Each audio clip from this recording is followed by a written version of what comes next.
Hello everyone, welcome to our Pariksha Gaon. आज हम high school की मैथमेटिक्स का फर्स्ट चैप्टर पढ़ेंगे। वो भी हम एनसीईआरटी बुक से 1 बाय 1 चैप्टर्स को पढ़ना स्टार्ट करेंगे। फर्स्ट चैप्टर हमारा है वास्तविक संख्याएं, it means real numbers. First chapter को में क्या दिया है उसको हम समझ लेते हैं।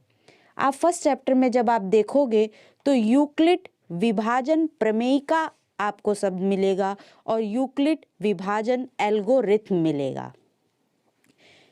इन दोनों में कुछ बच्चों को कंफ्यूजन होता है कि ये दोनों ही चीज़ें क्या हैं, एक समान हैं, एक ही हैं, बल्कि ऐसा नहीं है। ये दोनों ही चीज़ें क्या हैं, अलग अलग हैं। कैसे अलग हैं वो मैं आपको बताती हूँ।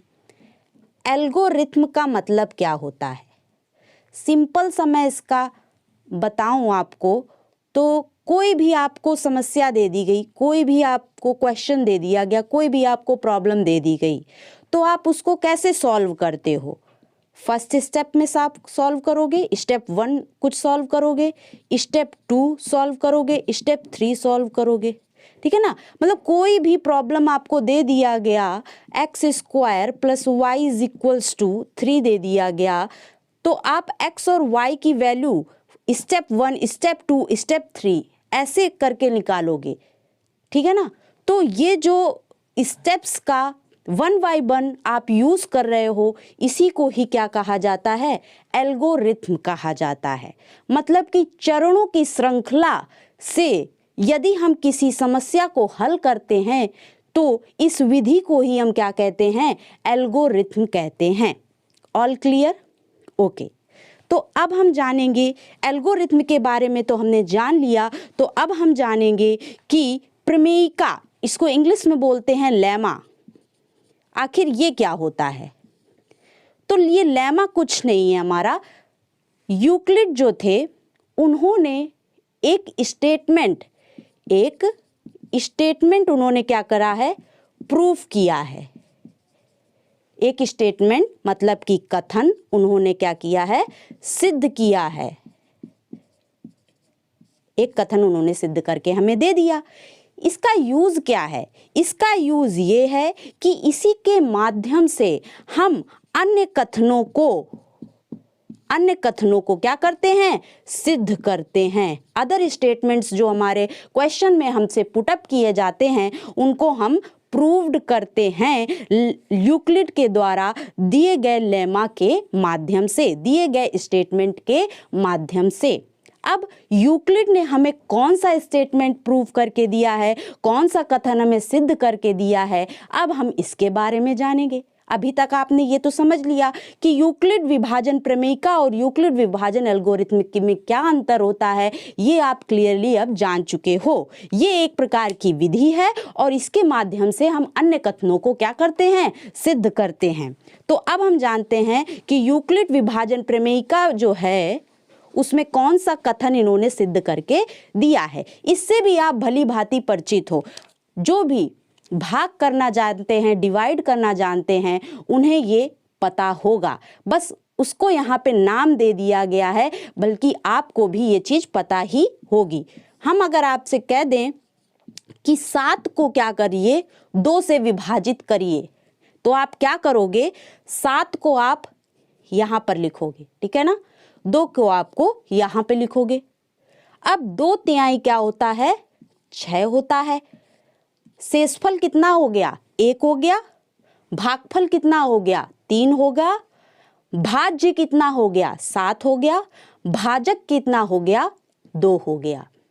तो ये तो आप डिवाइड करना जानते हो, भाग करना जानते हो। आपको टीचर ने ये भी बताया होगा कि बच्चा यदि आपका डिवाइड कहीं से मिस्टेक से गलत हो जाए तो आप इसको अपने मिस्टेक आपकी हुई है या नहीं हुई है, इसके लिए आप सिद्धिकरण या इसका प्रूफ भी जान जाओ। तो प्रूफ आपने क्या जाना होगा कि यदि हम 2, ये जो हमारा भाजक है और ये जो हमारा भागफल आया है, इन दोनों का यदि गुणा कर दें और ये जो शेषफल आया है इसको जोड़ दें तो इसका मान हमेशा किसके बराबर होना चाहिए, एग्जैक्टली इस भाज्य के बराबर आना चाहिए। तो 2 3 6 हो जाएगा, +1 करेंगे और यहाँ पे 7 है ही, और यहाँ पे हमारा ये 7 आ गया और ये भी 7 आ गया। मतलब LHS बराबर क्या आ गया, RHS आ गया। लेफ्ट हैंड साइड बराबर राइट हैंड साइड आ गया। इस तरह से हम सिद्ध कर दिए कि हमारा भाग क्या हुआ, बिल्कुल सही हुआ। तो बस ये जो आपने 2 × 3 + 1 बराबर 7 जो लिखा है, यही तो हमारी यूक्लिड विभाजन प्रमेयिका है। अभी तक आप इससे भली भांति परिचित थे, लेकिन आपको इसका नाम नहीं पता था। अब आपको नाम भी पता चल गया कि ये आखिर किसने दिया है। ये यूक्लिड विभाजन प्रमेयिका है और ये किसने दिया है, यूक्लिड ने दिया है। ठीक है ना।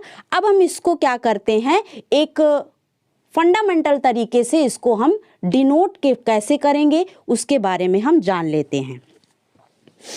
यहाँ पे 2 क्या है, यहाँ पे 2 हमारा क्या है, तो 2 हमारा है भाजक। भाजक को हम इंग्लिश में कहते हैं डिवाइजर। ठीक है। और यहाँ पे 3 हमारा क्या है, तो 3 हमारा है भागफल।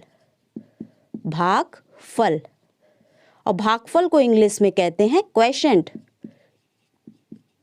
ओके। 1 यहाँ पे हमारा क्या है, तो शेषफल है।